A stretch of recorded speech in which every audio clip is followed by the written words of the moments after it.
नमस्कार, मैं हूं मिलिंद खांडेकर। आप देख रहे हैं साप्ताहिक सभा का विशेषांक और हम लगातार इस बारे में बातचीत कर रहे हैं कि दिल्ली विधानसभा का जो चुनाव हो रहा है उसमें किसका पलड़ा भारी है।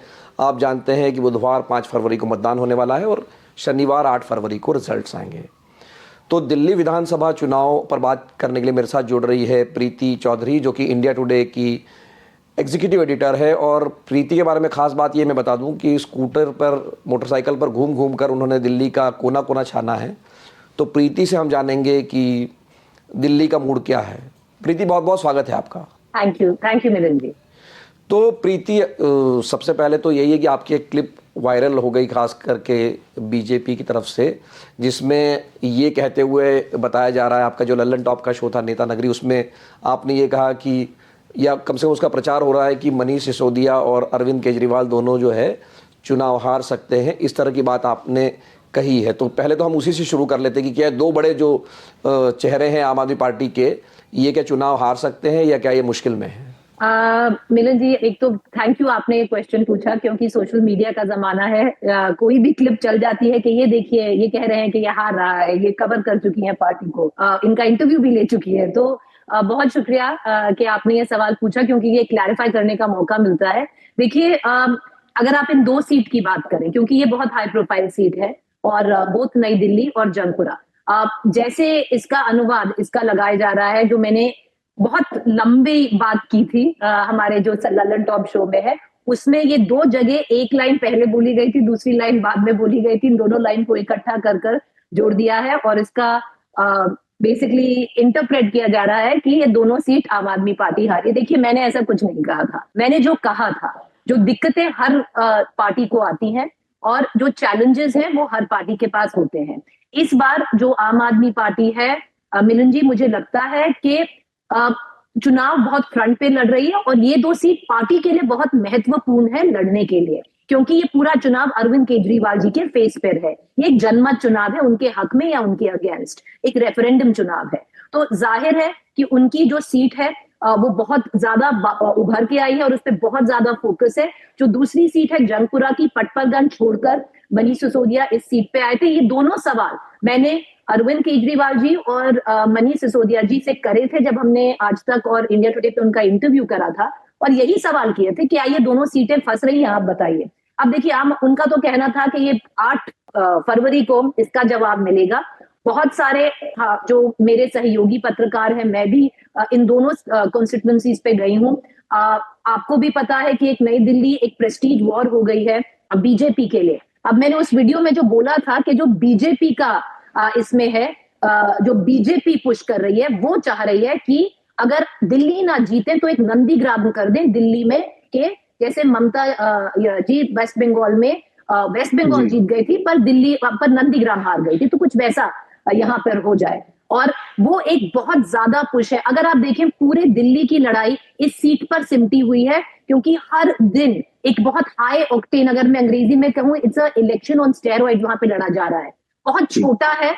आपको पता है मिलन जी, 1,09,000 के वोट हैं। उस पर अगर मान लीजिए हम कहें कि 70% पोलिंग हो जाए तो 70,000 के करीब वोट पड़ेगा। और बहुत वो एक छोटा सैंपल होता है, तो इन्फ्लुएंस, तो वो जमकर इन्फ्लुएंस शुरू हो रही है। तो जाहिर है आम आदमी पार्टी को उस पर थोड़ा बहुत ज्यादा फोकस करना पड़ रहा है। आम आदमी कह रही है वहां पर गुंडागर्दी हो रही है, बीजेपी कह रही है देखिए अरविंद केजरीवाल सीट हार रहे हैं। मैंने एक और चीज उस पर मेंशन की थी उस वीडियो में कि 1200 सीटों से बीजेपी आगे चल रही है। मैंने ऐसा नहीं कहा था। मैंने कहा था जो बीजेपी का लास्ट सर्वे हुआ है, हर पार्टी सर्वे करती है, किसी ने मेरे में कन्फाइड किया था कि बीजेपी से, कि बीजेपी के सर्वे के मुताबिक इस वक्त अरविंद केजरीवाल जी वहां से 1200 वोटों से आगे चल रहे हैं।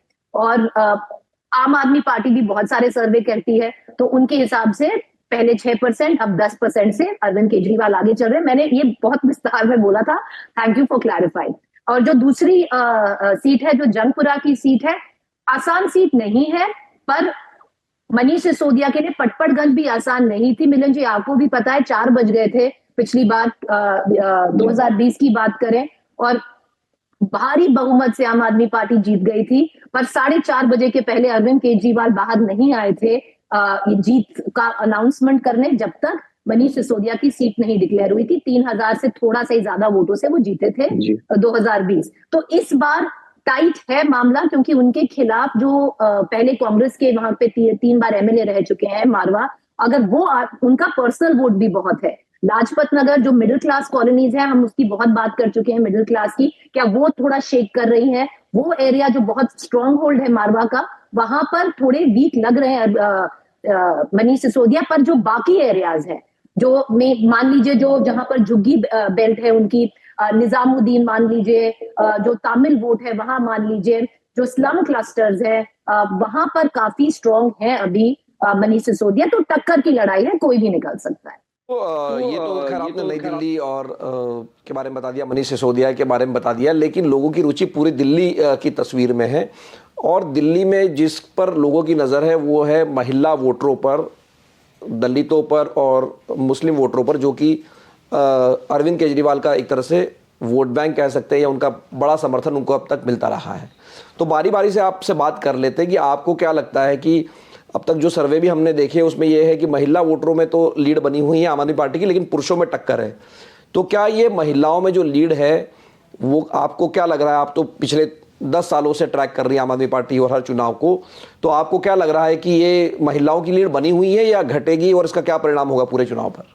मिलन जी, जो मेरा हंस है, 2020 में भी मैंने दिल्ली के चुनाव कवर किए थे, और वहां पर बहुत सारी चीजें बार बार बोली जा रही थी। तब मैं मतलब ओपिनियन आपसे कम पूछे जाते थे, पर आई रिमेम्बर मैं स्टूडियो में थी तब उस वक्त, और मेरे से पूछा गया था कि सबसे बड़ा फैक्टर क्या होगा, और मुझे लगा जो महिला वोट बहुत स्ट्रॉन्ग थी, और मुझे लगा था उस वक्त जो बस फ्री की गई थी वो एक अंडर करंट था, स्पेशली जो स्लम्स की महिलाएं हैं, जो लो इनकम ग्रुप महिलाएं हैं, वहां पर बहुत एक स्ट्रॉन्ग अंडर करंट था जो फ्री बस हुई थी। अब इस वक्त अगर मैं महिला वोट की बात करूं, बहुत बार मिलन जी बात की जाती है कि मतलब जो महिला वोट बैंक मान लीजिए, जो औरों से अलग चलता है, थोड़े अपने बेंचमार्क्स होते हैं। मुझे लगता है बहुत इमोशनल वोट बैंक भी है, ये इमोटिव वोट बैंक है, और ये एक वोट बैंक है जो अरविंद केजरीवाल ने, मुझे लगता है अभी भी उस पे काफी स्ट्रॉन्ग पकड़ है।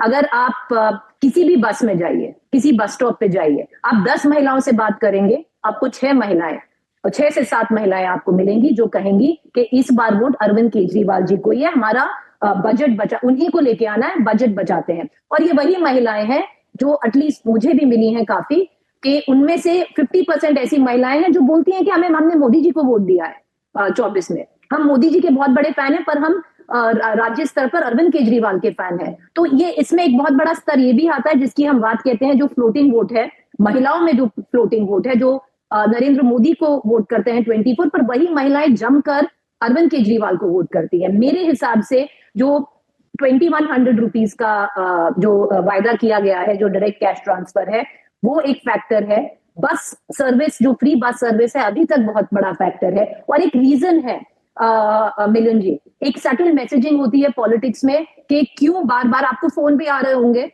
कि बार बार आम आदमी पार्टी एक चीज का प्रचार कर रही है कि आपके मैं 25,000 रुपए बचा रहा हूं बजट में महीने के।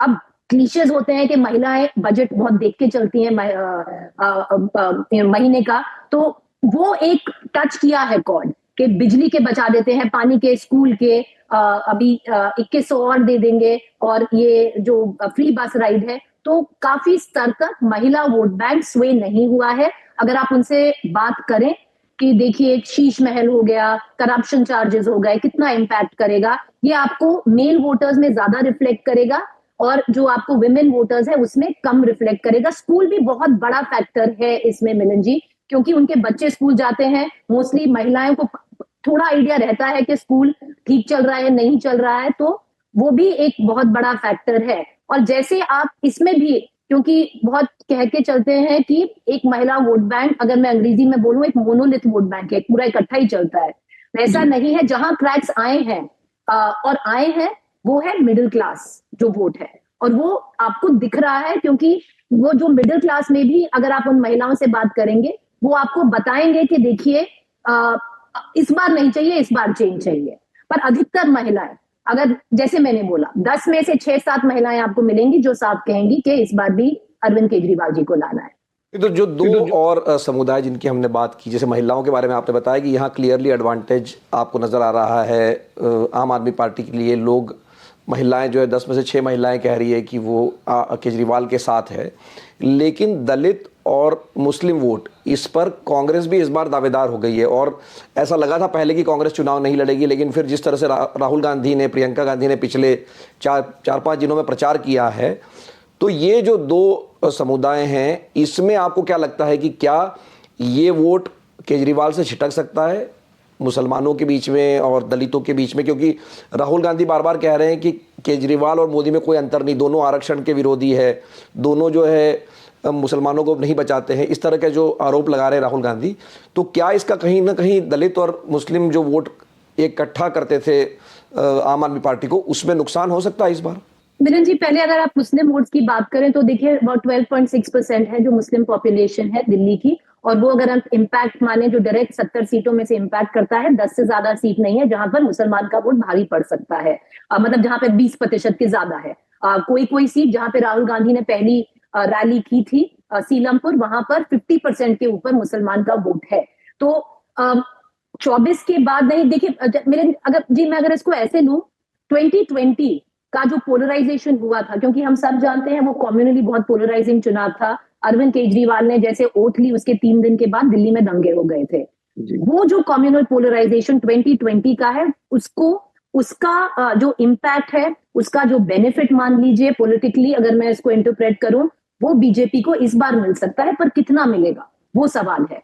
क्योंकि जो रायट हिट एरियाज हैं, जो नॉर्थ ईस्ट बेल्ट है दिल्ली की, जहां पर रायट्स हुए थे 2020, वहां पर अब लोग मतलब जो क्लास आइडेंटिटी है, एक अरविंद केजरीवाल, मैं कह सकती हूं कि एक नेता है जिन्होंने कास्ट और रिलीजन को छोड़कर एक क्लास आइडेंटिटी के ऊपर अपना वोट बैंक बनाया है।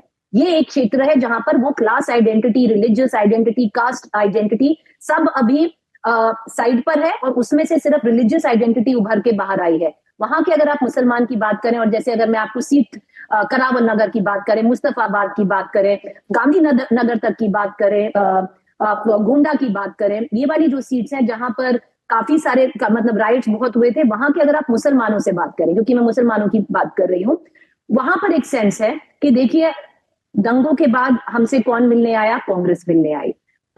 दूसरी बात कि जो एक सॉफ्ट हिंदुत्व है जो अरविंद केजरीवाल फॉलो करते हैं, वो थोड़ा खटकता है। पर एक जैसे शाहीन बाग भी, क्योंकि वहां पर प्रोटेस्ट हुए थे, एंटी सीए प्रोटेस्ट, वहां पे एक तबका है जो कह रहा है कि देखिए इस बार चाहे जीते हारे, हमको देना है कांग्रेस पार्टी को। बट लार्जली अगर आप देखें, और जो इसमें एआईएमएम की एंट्री है, मैं आपको जैसे एक सीट बोलती मुस्तफाबाद जो सीट है, वहां पे ताहिर हुसैन है एआईएमएम की टिकट पे, वहां पे सहानुभूति है, तो वो थोड़ा सा वोट लेके जा सकते हैं, वहां पे कांग्रेस को भी वोट पड़ेगा। पर ये जो सारी सीटें हैं, अगर आप देखिए मिलन जी, जो नॉर्थ ईस्ट जहां पर बेल्ट है, जो रायट हिट टोन बेल्ट है, उनमें से काफी सारी सीटें जो बीजेपी ने 8 जीती थी, उनमें से 5 तो वही है। तो कितना फायदा मिलेगा, वो एक बड़ा क्वेश्चन मार्क है। तो ये मुस्लिम वोट की बार बार जो हम बात कर रहे हैं, कितना इंपैक्ट करेगी? और जो दूसरे एरियाज हैं वहां पे बहुत क्लियर है, और वहां पर क्लियर है कि देखिए डिफॉल्ट ऑप्शन है, आपको आम आदमी पार्टी को ही देना होगा, क्योंकि आपको अपना वोट बर्बाद नहीं करना है। कांग्रेस को देना चाह रहे हैं, पर कांग्रेस को देंगे तो वोट बर्बाद होगा, तो आपको आम आदमी पार्टी को ही देना है। और ये थोड़ा इंपैक्ट जैसे ओखला की सीट में भी आ रहा है, जो बहुत वहां के लोकल रेजिडेंट्स हैं, मुस्लिम रेजिडेंट्स हैं, जिनसे हमने बात की, वो बिल्कुल नाखुश हैं अमानतुल्लाह खान से, बहुत नाखुश हैं। पर वो यही कहते हैं कि देखिए अब देना पड़ेगा, क्योंकि हमारा वोट बर्बाद जाएगा। वो पॉलिटिकली बहुत अवेयर हैं कि आपको कंसोलिडेट करना है एक पार्टी के पीछे, चाहे आपको लगे वो जीते भी ना। तो जो मुस्लिम वोट है, मुझे लगता है कि हम थोड़ा उसको ओवर एनालाइज कर रहे हैं इस चुनाव में, पर ये मेरा पर्सनल इंटरप्रिटेशन है। दलित वोट की आपने बात की मिलिंद, 12 सीटें हैं जो रिजर्व्ड हैं दिल्ली में, और ये जो 12 सीटें हैं, ये 20 में पूरी आम आदमी पार्टी लेके गई थी। जो ये दलित वोट बैंक है, ये आम आदमी पार्टी ने बहुत फोकस किया है इस बार।